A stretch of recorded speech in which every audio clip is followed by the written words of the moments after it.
Sí,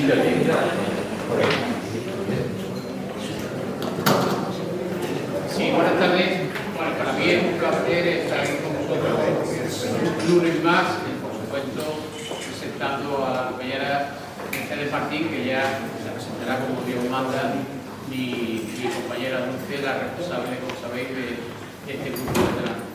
Yo, que vengo cada vez que puedo los lunes, en este era preceptivo, como sabéis muchos de ustedes, que he estado pendiente de mi evolución, he estado centralizado, temas, bueno, de cierta importancia, y habéis estado pendientes, pues todos, mandando mensajes, llamando por teléfono, por lo cual, bueno, estoy muy agradecido y quería que me viesen, que piensen que tengo un aspecto expreso, que muchísimas gracias por vuestra atención y nada, seguiré aquí trabajando como hasta ahora a vuestra entera disposición para lo que necesitéis. Muchísimas gracias y tengáis un buen verano. ¿Vale?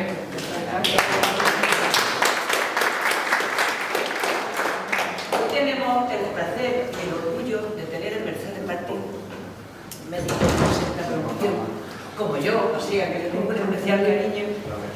Exactamente. Bueno, Mercedes es médico neumólogo que hizo vivir en el 12 de octubre. A partir de ahí estuvo como adjunto en Madrid, en Motril, Vélez, Marbella, hasta que termina como jefa de la unidad del sueño en el clínico de Madrid. Sí. También ha sido dentro de la junta directiva de Neumosur. En fin, es una persona de referencia. Pero hoy no está aquí por eso. Está aquí por ser la hija de un médico rural. Sí. Así que, ¿quién era don José? Bueno, yo tengo una anécdota que se acordará Mercedes. Yo llegué aquí a Málaga en el 78, justo en el día que se muere Juan Pablo I, que duró pobrecito 33 días. Yo tenía una enfermedad de fiebre, de cosas, pues de la adolescencia tardía. Entonces estaba el seguro escolar, estaba la urgencia del civil, yo estaba mala, y entonces me recomiendan que me va a ver un médico del pueblo. Mira por dónde lo llaman y me recibe en su casa a las 9 y pico de la noche, me hace una historia y me diagnosticó sobre la marcha sin nada más que su historia clínica. En ese momento le digo que me han trasladado y me dice, hombre, pues Mercedes está en ese curso. Y entonces ese día conocí yo a Mercedes. Luego tengo que agradecer a José Antonio, su marido, y a ella, que en otro momento determinado, mal de la familia, pues me acogieron en su casa y hoy va a ver una acogedora, ¿eh? Una salvadora de vida. Bueno, pues en primer lugar agradecer a la Junta Directiva, al comité, al organizador, sobre todo a Dulce, ¿no?, que me brindara la oportunidad de hacer este reconocimiento. Y a todos los compañeros veteranos, amigos y familia, muchas gracias por vuestra asistencia. Esto de hablar en público no es lo mío, me vais a permitir que hable sentada desde pie, porque además últimamente de vez en cuando he tenido alguna lipocimia y como estoy un rato de pie no me fío de no caerme. Prefiero no montarme. Bueno, me propuso hacer una conferencia sobre el médico rural de la época anterior al centro de salud. Esto no va a ser una conferencia magistral, esto va a ser el testimonio de una hija.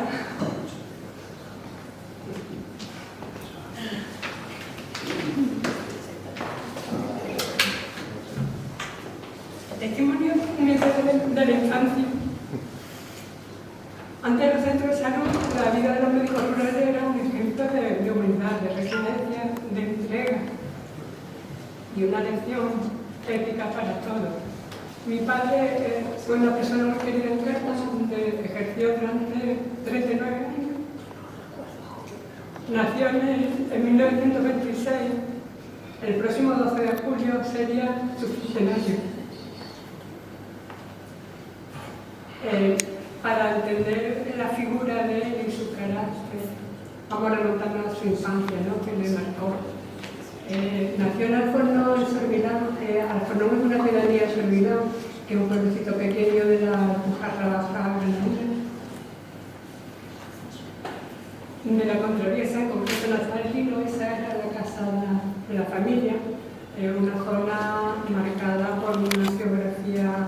indómita, ¿no? Y por un aislamiento total, ¿no? Y vivía en el Cortijo, tenía que recorrer 8 kilómetros a pie para ir a la escuela, con nevada en el invierno, con barrancos y tenía que ir por caminos de tierra entre la montaña y demás para ir a la escuela.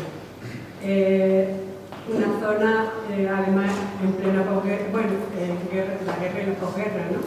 Su padre Alfonso cultivaba la tierra, una tierra árida que no era precisamente llana para coger almendras o vides, que era lo que más se cultivaba en la zona, pues era una agricultura de subsistencia. También con apenas 10 años de edad, el 18 de julio del 36, la guerra civil.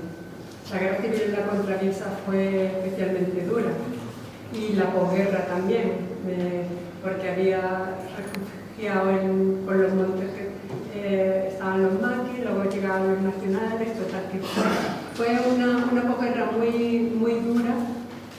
Asaltaban cortijos para sobrevivir.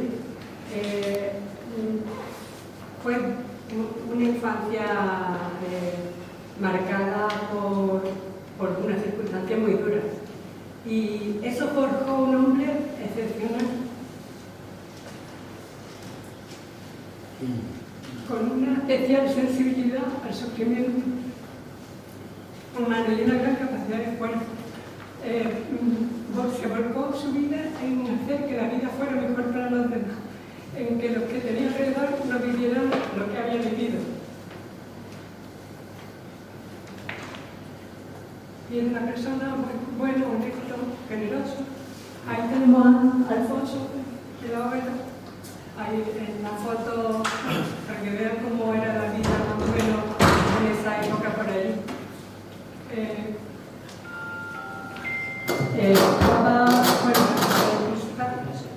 Este es Alfonso, el padre, labrando la tierra y con las manos llenas de callos, le pudo dar la carrera, ya le costaría esfuerzo. Él de pequeño, de José con las manos en el cortijo, y aquí tenemos a José con la madre Eloísa y algunas de sus hermanas y otros miembros de la familia. Después cursó bachillerato como interno en el Colegio del Sacromonte de Granada, que tenía una ferra disciplina en aquella época y un código ético muy serio, muy fuerte, ¿no? Él me contaba que cuando en el invierno, en el internado, se tenía que poner las maletas del frío que pasaba por la noche en un montón de manta. Eso para que se hagan una idea. Luego se licenció en Medicina y Cirugía por la Facultad de Medicina de Granada. Durante la carrera hizo el servicio militar, la milicia universitaria, ¿no? Desde Granada, y lo destinaron, fue a Alférez Médico, lo destinaron en el segundo tabor del Grupo Regular de RIF en África, y allí ya se empezó a notar bastante su sensibilidad hacia los demás, ¿no? Y se volcaba mucho no solo en los cuidados de salud de sus soldados, sino también vio que había muchos analfabetos que no sabían leer ni escribir, y él escribía las cartas para la familia, y también muchos lo redactaban para la prensa, y fue de esa forma como conoció a Mercedes, la que sería su compañera de vida durante toda su vida, que era una maestra vocacional en Cártama, hija de una saga de maestros que habían dejado una labor muy importante y muy querida en el pueblo. Cuando acabó la licenciatura y el servicio militar, vino a colegiarse en este colegio de médicos de Málaga, y tiene el número 907 de colegiado, que está su figura, hay una reseña de él ahí en el libro de los médicos de Málaga, ¿no? Después de colegiarse, sería a finales de octubre del 56, se incorporó en Cártama en noviembre de 1956, haciéndose cargo de 900 cartillas de beneficencia y 100 del seguro obligatorio de enfermedad, sustituyendo al doctor Cuevas Fontalva, que fue su predecesor. Ahora sí le voy a pedir un ejercicio de como si se metieran en el túnel del tiempo, y porque con la vida que tenemos ahora a veces se nos ha olvidado a los que llegamos a vivirla, y los jóvenes ni se lo imaginan. Es como volver atrás en el tiempo, olvídense de pantallas, de móviles, de que gira la muñeca y tienes agua corriente en la casa, de que en los centros de salud una analítica en 2 horas puedes tener una analítica urgente, de las ambulancias medicalizadas y de muchas más cosas, ¿no? Cartman de aquella época, esto es la vida de la posguerra española de esa época, cuando se incorporó en la década de los 50. Cartman ahí tiene una imagen de cómo era la carretera. Era una localidad, pues eso, alpargata, sudor y caminos de tierra, condicionada sobre todo a la vega de Guadalhorce y a las riadas del Guadalhorce. Era una vega fértil, pero detrás de eso había mucho sudor y mucho esfuerzo de los agricultores que sacaban lo mínimo para subsistir, y tenían muchas dificultades porque con frecuencia el río se desbordaba y se quedaban sin nada, ¿no? Había mucha pobreza, mucha necesidad, ¿no? Y luego no había en esa época infraestructura del Estado para cubrir ni la sanidad como la entendemos ahora. La gente no tenía seguro, ni había carreteras disponibles, las ciudades empezaban a estar más evolucionadas, más modernizadas, pero la red de carreteras del Estado prácticamente era inexistente, eran caminos de tierra y costaba mucho desplazarse de un sitio a otro, y los pueblos estaban condicionados por el aislamiento que tenían, y en muchos no llegaron los avances que tenemos hasta ahora, hasta mucho más tarde. Yo viví eso en mi infancia. Cuando llegó José a Cartama, la población era de unos 9.000 habitantes aproximadamente. La infraestructura básica estaba en el pueblo, pero la mayoría de la gente vivía en cortijillos diseminados por el campo. Y entonces eso disfrutaba mucho también ir a verlo, porque no había caminos asfaltados ni nada, no había alumbrado en las carreteras. Si llamaba más a las 3 de la mañana me tenían que ir o a pie, muchas veces embarrado, porque entonces llovía más que ahora. Por lo menos yo me acuerdo cuando era pequeña que cuando llegaba la época de ir al colegio siempre teníamos botas de agua impermeables. Ahora ya parece, no sé si coincidió la época esa, pero era complicado llegar a los sitios, porque además la medicina entonces pues era de supervivencia de los propios médicos y de poder ayudar a las familias no solo a curar su salud, sino muchas veces hasta a tener alimentos suficientes para que pudieran salir adelante. Había un porcentaje muy alto de analfabetismo entre la población. La mayoría, una gran parte de la población adulta no sabía leer ni escribir, sobre todo de las zonas rurales dispersas, ¿no? Les costaba mucho ir a la escuela, ¿no? Los maestros ahí tenían también una labor importante, pero era muy difícil que los niños acudieran a la escuela cuando tenían que recorrer un montón de kilómetros por caminos de polvo y de barro muchas veces, y sobre todo en la época de recogida, de recolectar el producto. Los niños no iban a la escuela tampoco, entonces había mucho analfabetismo.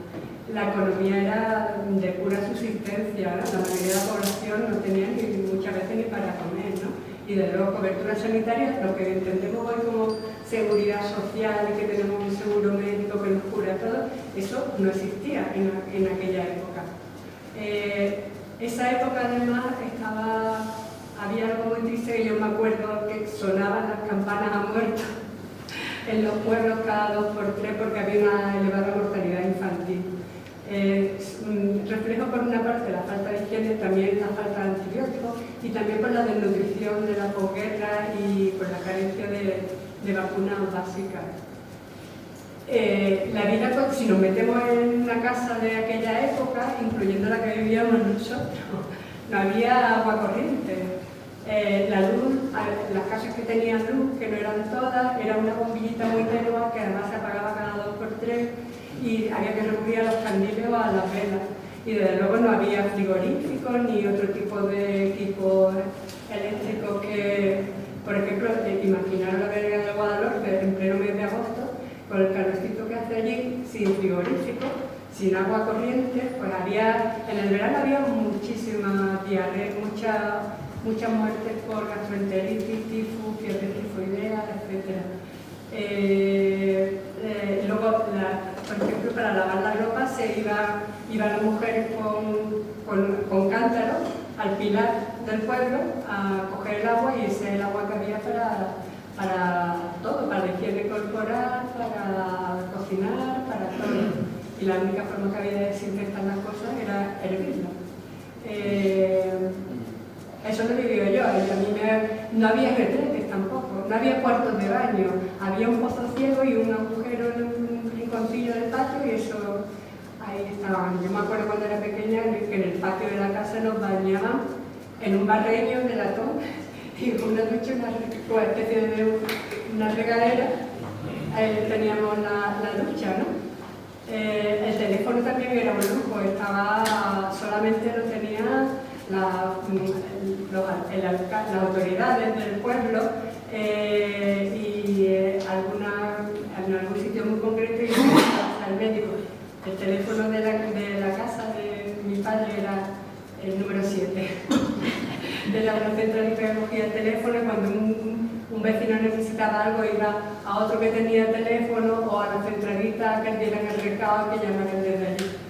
Y luego en la escuela eran escuelas unitarias. Mi abuela Mercedes siguió ejerciendo, mi madre que era también, pero yo no llegué a conocer a mi abuelo que era maestro también, que fue alcalde también de Cártamo. Era una escuela única que normalmente estaba en la casa, en una habitación, en la casa del maestro, y ahí había niños de todas las edades mezclados. Entonces le ponía a uno la caligrafía, a otro le enseñaba matemáticas o lo que sea, y ahí iban saliendo. Eran unos maestros también muy vocacionales. En esa época estaba, no sé si han oído hablar de la generación de la leche en polvo. Muchos de los que estamos aquí,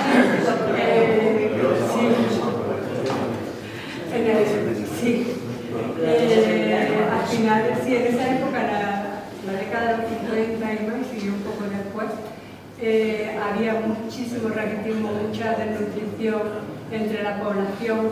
Entonces hubo un concierto con Estados Unidos y llegó la ayuda americana en forma de leche en polvo que venían en unos bidones, que había unos grupos, los maestros lo hacían, lo calentaban agua y lo disolvían allí. Los niños íbamos a la escuela con una tacita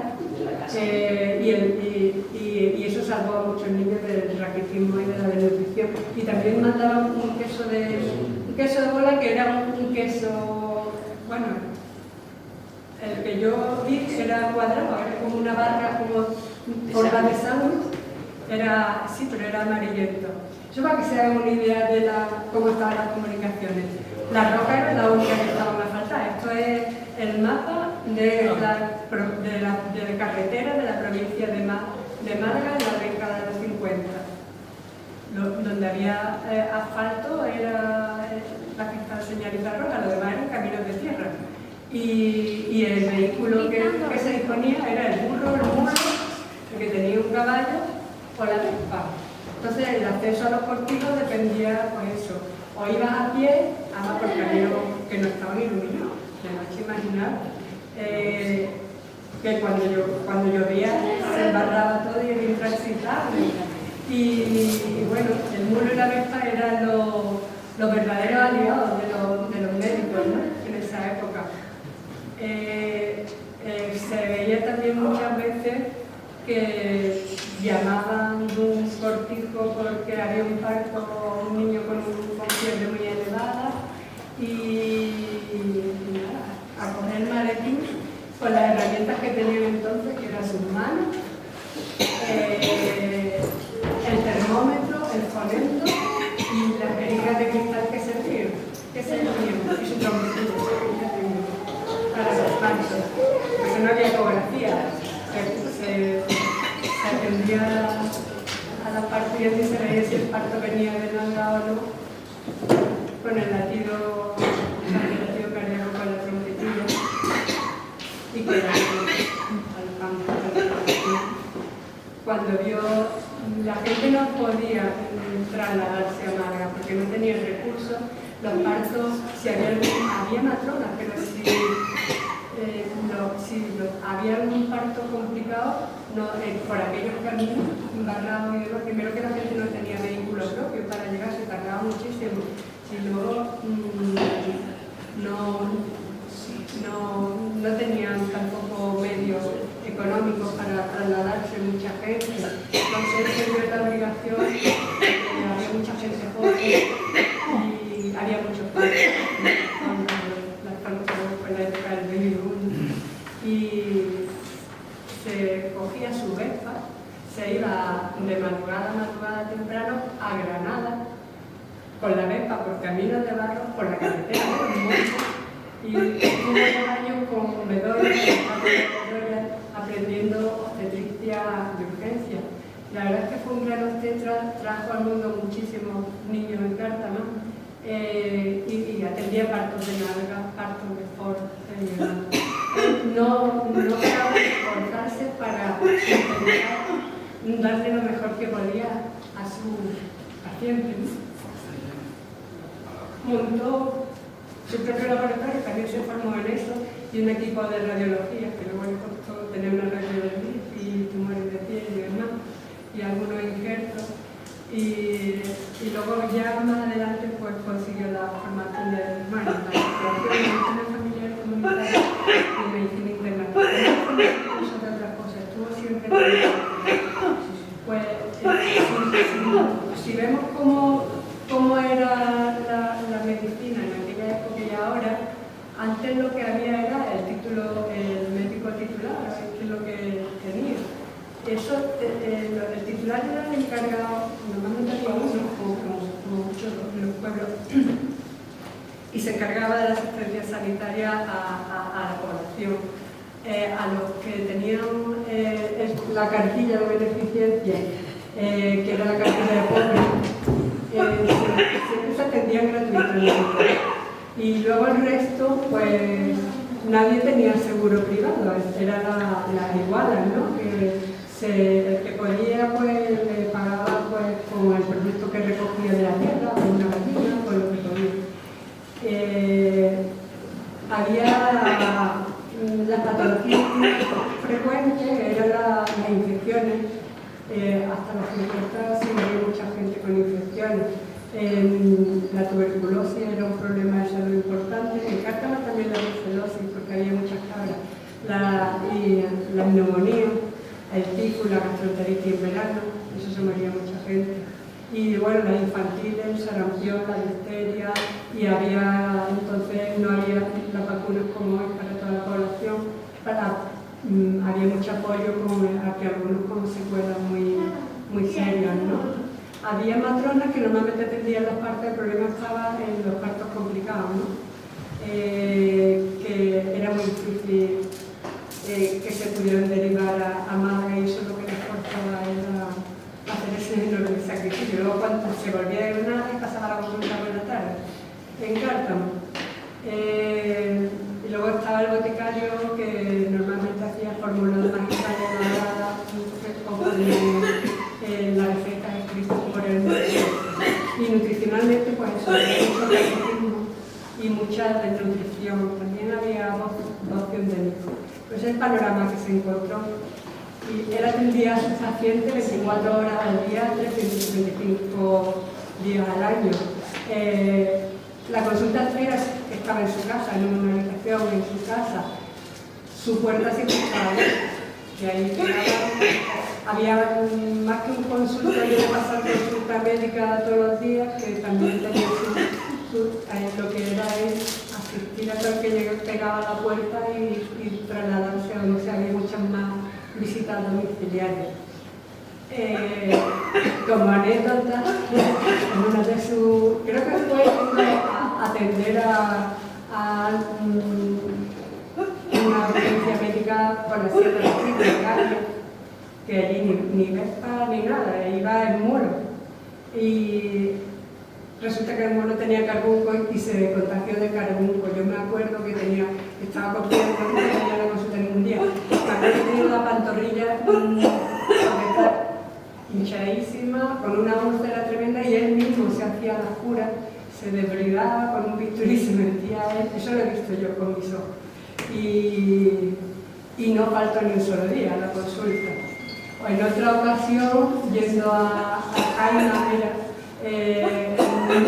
estaba la cadena del tren para pasar y no la vio porque era un día que estaba lloviendo y demás, y se dio un golpe, y se cayó de la moto con la clavícula, se rompió la clavícula y se le usó el hombro.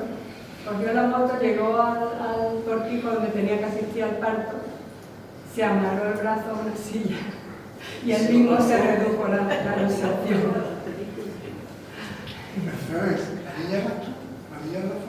Sí. ¿La de la moto? Sí. ¿Con la Vespa? La de la Vespa, es que es la única foto que tengo de la Vespa. Sí, soy yo. Pero la niña dijo, sí.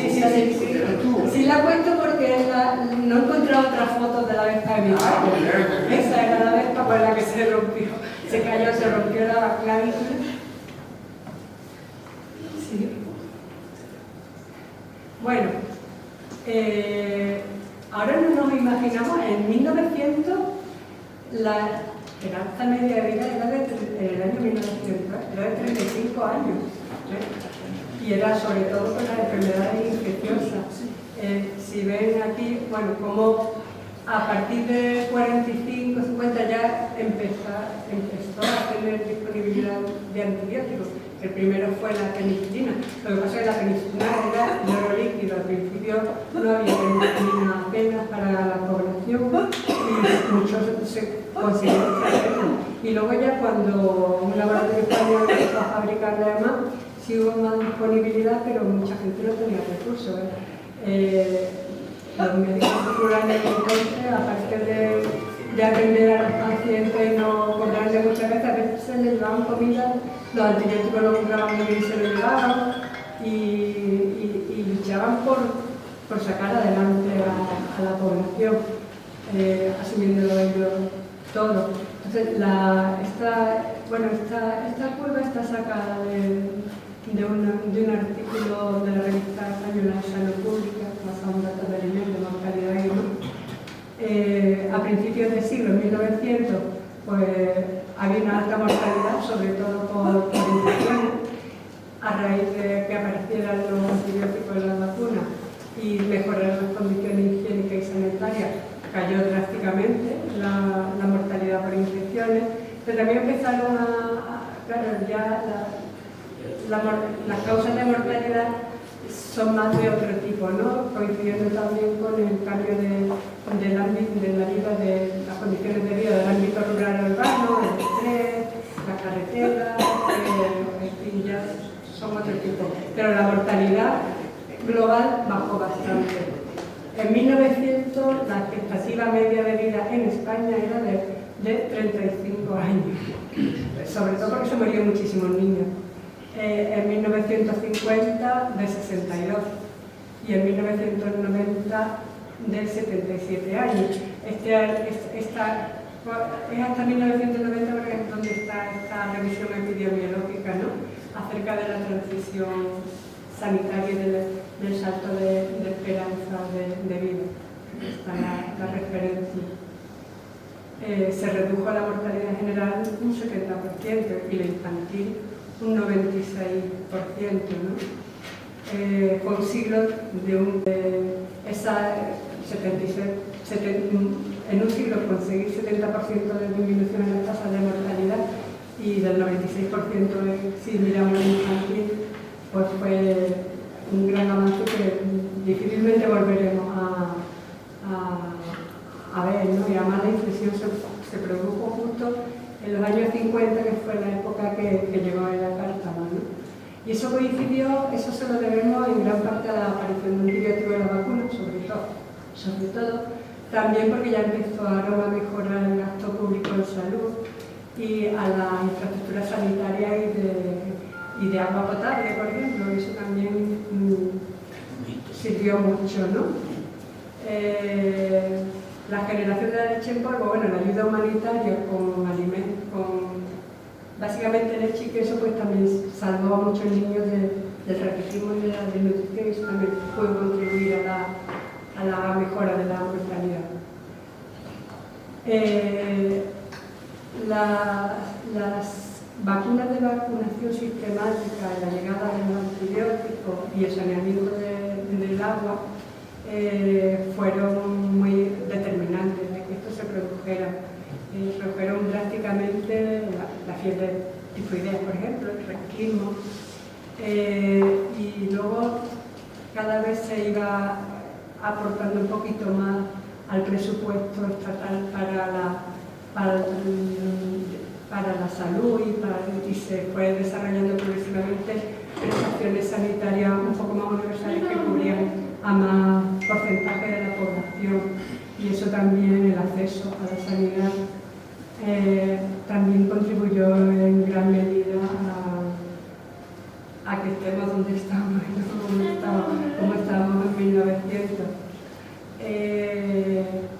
Pero bueno, también contrapartida, más la gente se fue a vivir a las ciudades y eso generó un cambio de vida que también otro tipo de patologías, de tipo industrial, de estrés laboral, y también profundos cambios en los hábitos alimentarios que también, y en las actividades de la gente, que también contribuyen a que la mortalidad sea por otro tipo de causas.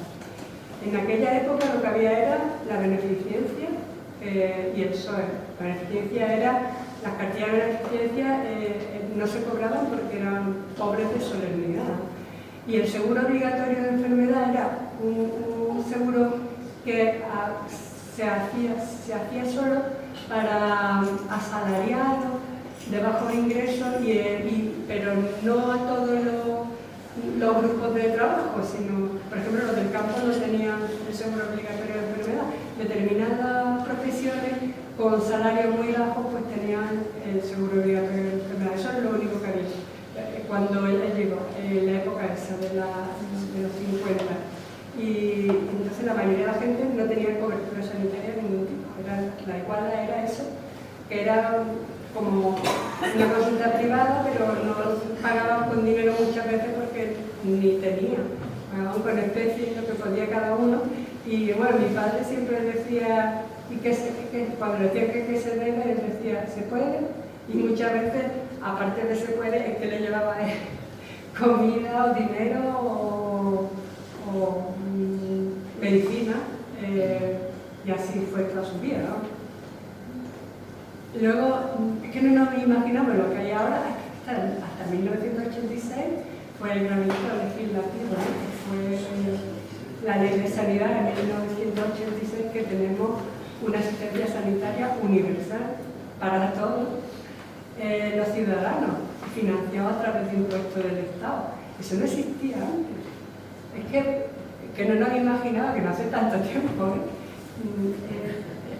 y luego ya empezó a evolucionar con la transferencia a las comunidades autónomas, y luego se crearon los centros de salud modernos, enfocados también a la prevención comunitaria integral.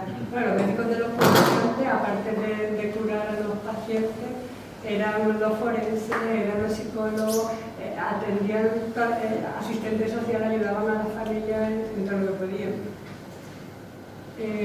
Pero estaban solos, no tenían acceso a información nada más que las que ellos además había un grado de comunicación con las carreteras que había. Ha cambiado mucho la asistencia sanitaria de entonces a ahora. Ahora hay equipos multidisciplinares en los centros. Antes era el médico rural que estaba solo en el pueblo y tenía eso, su fonendo, la trompetilla y el aparato de mercurio y ya está.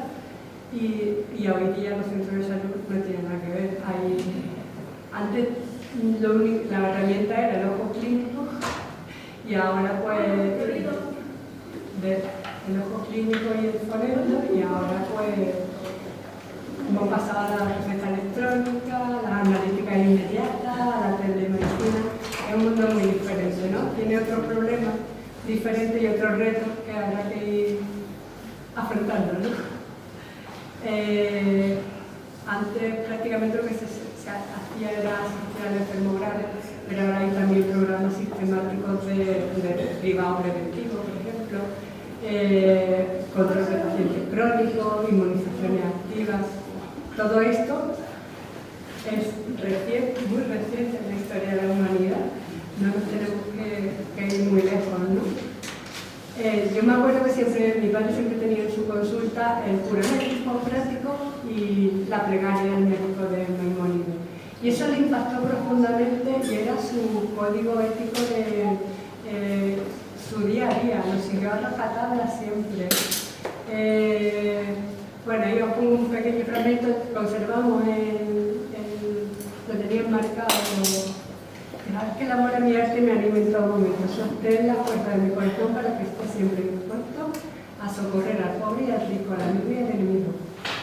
Más que el sufriente, que en el sufriente yo no vea más que al ser que sufre. Y así lo hizo. Lo hizo siempre que pudo curar al paciente lo curaba, y cuando no era posible se desvivía por aliviarlo. Y cuando no, lo consolaba. Y acompañaba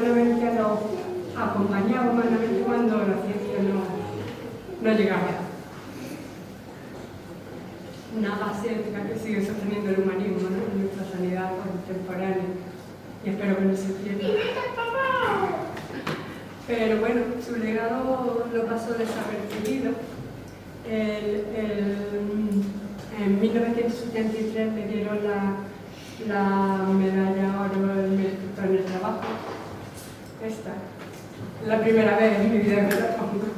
Puesto para que la vean. Se la entregó el doctor Pérez del Bosque, el presidente entonces del Colegio Médico. También en 1991 el doctor López Peña entregó en este Colegio Médico el título de... Bueno, estaba entonces era la Mega Colón, creo. El título de colegiado de honor. Y no es lo mismo colegiado honorífico a todos los jubilados. Colegiado de honor son por mérito, sí, están los dos, ¿no? Sí, los dos. Y bueno, su pueblo le hizo un homenaje. Bueno, también le pusieron su nombre a una calle, a la estación de Carta. Pero de todos los premios que tuvo, el que le llegó más al corazón fue el homenaje que le hicieron en el municipio de Cártama, ¿no? En abril del 95, el pleno del ayuntamiento por unanimidad decidió nombrarlo hijo adoptivo de Cártama. Fue el primer hijo adoptivo de la localidad. Y hicieron un homenaje público en la Plaza de la Constitución. Él se preparó una charlilla que aquí está, bueno, estas son notas de prensa que hablan del homenaje que le hicieron y del título y de la calle también en Cártama, que está en la estación de Cártama, la calle que lleva su nombre está yendo la del centro de salud, acá el centro de salud de Cártama. Este es el discurso que él preparó, que se emocionó tanto que no pude leerlo, lo leyó mi madre. ¿A quién habrás salido tú? En algo sí me parezco. Ese es el título de hijo adoptivo. Y bueno, su legado no fue solo. A mí me enseñó mis primeros pasos en medicina. Me enseñó a ocultar con el fonendo, a palpar el abdomen con mucha delicadeza que tenía él, a explorar el tímpano, por ejemplo, con el otoscopio, a escuchar el latido fetal con la trompetilla de madera y a intentar averiguar por dónde andaba la cabecita del nene o al resto. Y yo me acuerdo que una vez llegó uno sangrando a la consulta, sangrando por la boca, y se puso el espéculo y demás, coge unas pinzas y saca una sanguijuela. Claro, eso es lo que había entonces. Era una mortisis por una sanguijuela del agua que se bebía de los pilares y de la fuente. Bueno, su mayor legado no fue su ejemplo de vida, sus valores. Con él aprendí a tratar a todos por igual, sin tener en cuenta ni ideología, ni sexo, ni raza, ni situación socioeconómica. Me enseñó a ver que cada paciente, sea cual fuera su condición, una persona que sufre, que necesita ayuda. Era un hombre reservado, no hablaba mucho, pero siempre tenía una capacidad descomunal para escuchar, para estar pendiente de los demás y tender la mano. Y se dedicó toda su vida a ayudar a los demás sin pedir. Nada que no. Siempre dio mucho que decir. Y nos enseñó a toda la familia y a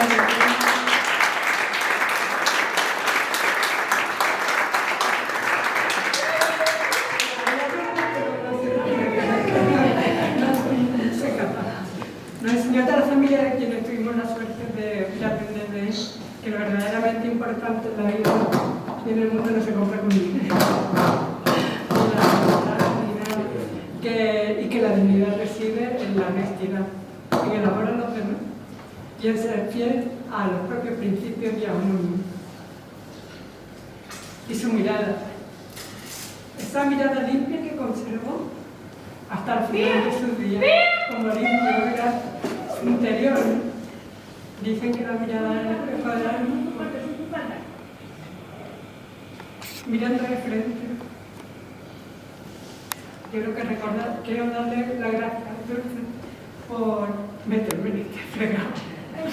Pero creo que la figura de mi padre en concreto y la de que haga su centenario, sería el centenario si viviera de su nacimiento, y la de los médicos rurales no es un ejercicio de nostalgia vacía, es un acto de justicia hacia quienes entregaron su propia vida y su salud para ayudar a los demás y para contribuir al conocimiento del bienestar que hoy disfrutamos y que ni siquiera nos imaginamos cómo era la vida en aquella época. Y nada, gracias por su atención.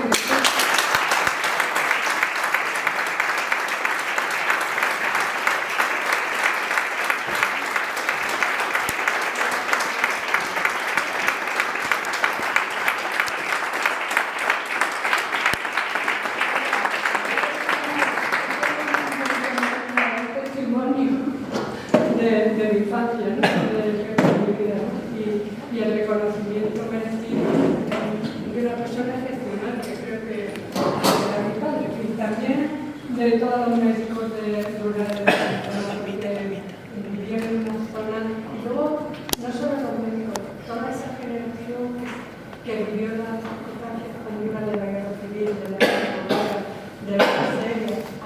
Su objetivo era y no solo los médicos rurales, todas las personas hicieron un esfuerzo y un show, cualquier trabajo por humilde que fuera, por tener lo que tenemos hoy. Se merecen todo. ¿Alguna pregunta? ¿Queréis preguntar algo? ¿O no han dejado callado? Bueno. ¿Se oye? Sí. Pues... Doctor Rodríguez. ¿Se oye bien? En una de las fotos sale por detrás del doctor Enrique López Peña. Me parece que era él. Sí. Lamento haber llegado un poquito tarde. Me quité los audífonos.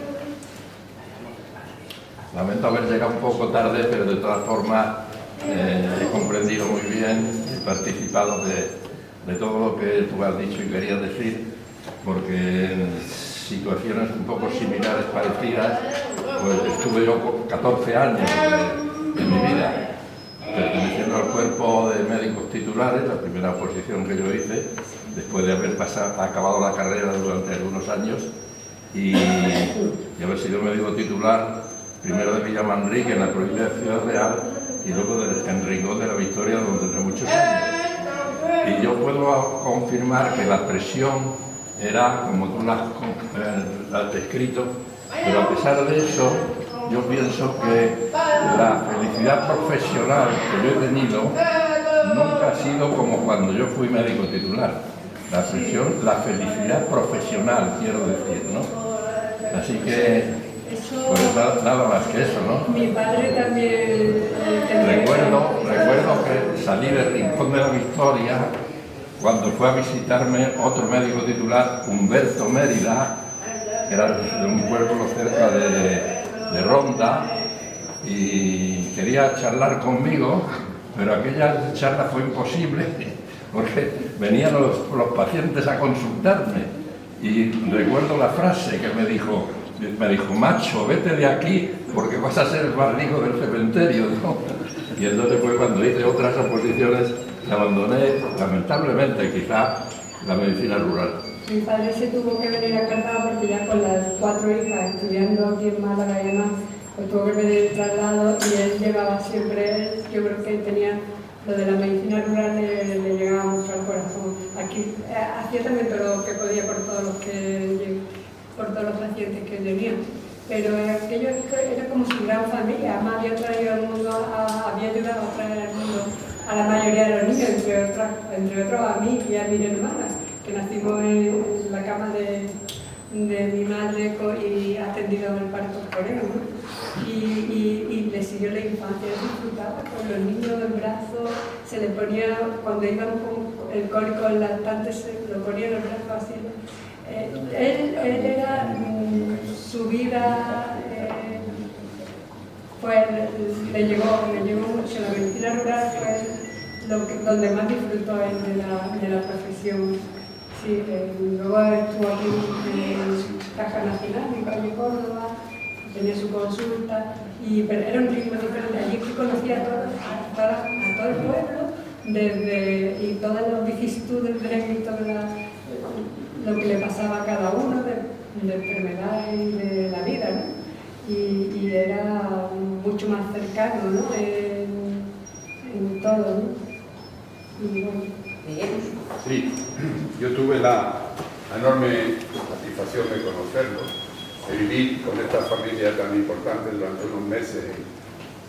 En el año 74, que dos médicos recién acabados, el doctor Rogelio Garrido y yo, que hoy es catedrático de ginecología, íbamos a hacer una sustitución en Cártama, y aquello era imposible de definir la bondad, la mirada, como tú bien has dicho, corroboro todo lo que has dicho. Tendrías que añadir la generosidad ostentosa de tu madre para ponernos de comer. Recuerdo que nos prestaba los coches, tanto el Lian como el Mercedes. Era un hombre absolutamente genial y siempre dedicado a todos sus pacientes. Pacientes que tenía de todas las clases. Me acuerdo de la bizcocha, de tantas cosas que tú recordarás. Pero para mí fue un ejemplo de hombre en todo, y lo seguimos siempre admirando, tanto Rogelio como yo, toda nuestra vida, por lo generoso y por lo que nos enseñó a ser, que éramos, ya os digo, unos pipiolos recién acabados, no teníamos ni idea. Uno escuchaba al paciente, el otro iba mirando el vademécum qué es lo que tenía que hacer, porque aquello era de esta forma. Pero tu padre y tu madre y todas vosotras nos disteis un testimonio de lo que es una familia en un pueblo que entonces también todavía era un poco atrasado. Estoy hablando del año 74. Sí, ya fueron adelante, pero sí, siempre fueron pacientes que estaban abiertas para ayudar a los demás. Siempre fueron muy generosos los dos, muy solidarios, ¿no? Sí, eso es un legado suyo, ¿no? Y yo creo que además la satisfacción que da irse a la cama a dormir con la sensación de haber hecho todo lo que has podido por los demás, ¿no? Y de tener la conciencia tranquila de dormir. Con esa sensación da mucha satisfacción, mucha alegría en la vida. ¿Alguna pregunta más? Bueno, yo creo que... Perdón. Yo quiero dar testimonio que mi hijo mayor está en este mundo gracias a dos cosas. Porque un domingo, en el mes de octubre del año 82, mi mujer estaba fatal, lo llamamos, se vino a la casa, la ocultó con la trompetilla. Con la trompetilla. me dijo literalmente: llévate a Dolores ahora mismo al materno, que el feto está sufriendo, no viene bien. Y gracias a eso, 3 días después nació mi hijo, de una cesárea parto bajo. Aparte que tuve la suerte de que mi boda la hicimos en el Mercedes, y que al menos Sí. Bueno, la verdad es que dejó huella. Porque era muy bueno. Bueno, Mercedes.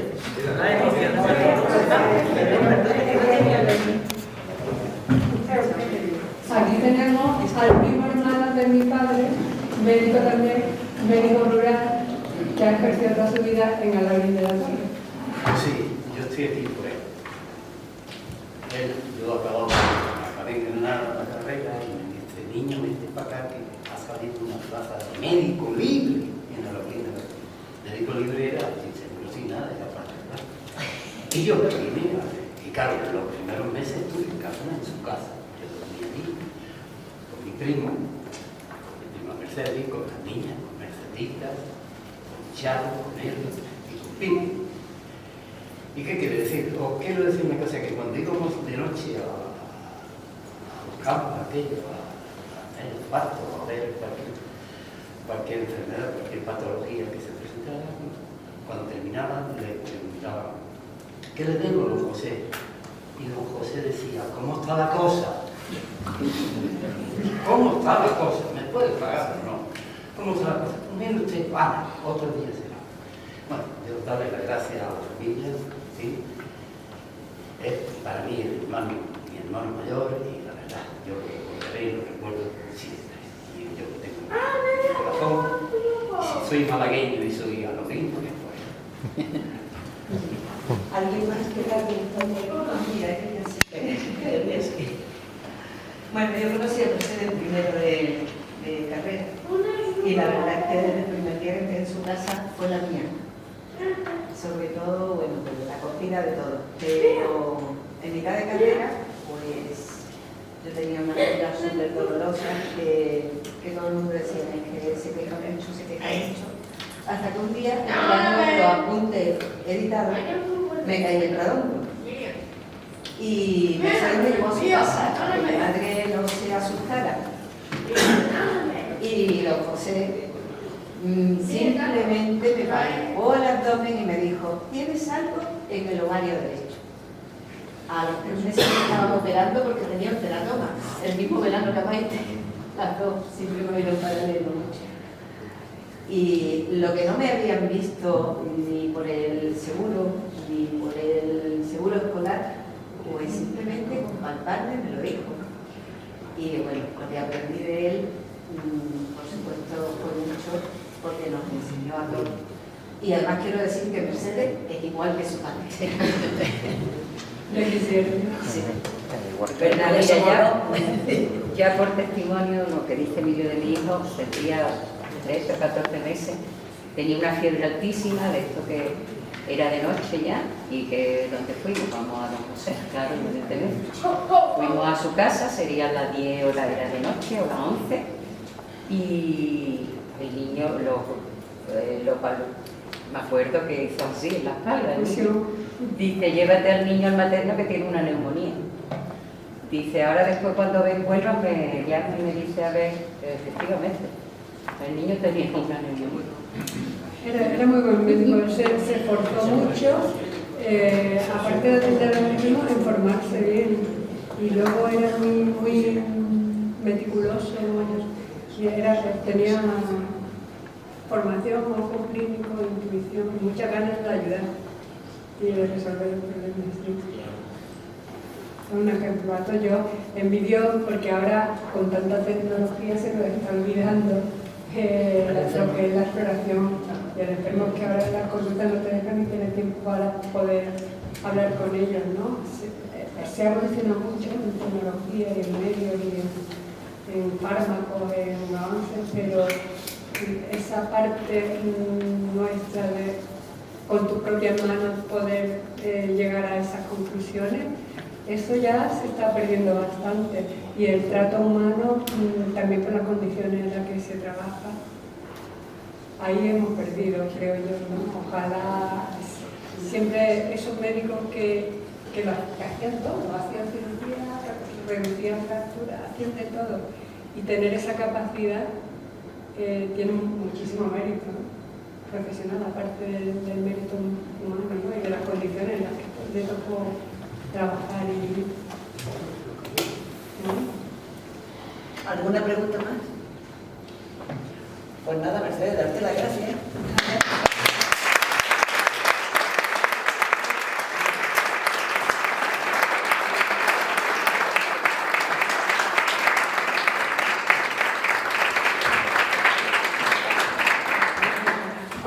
Mira, normalmente hacemos una fotografía de todos fuera, pero como hay tanta gente, yo creo que lo vamos a hacer al revés. Hacemos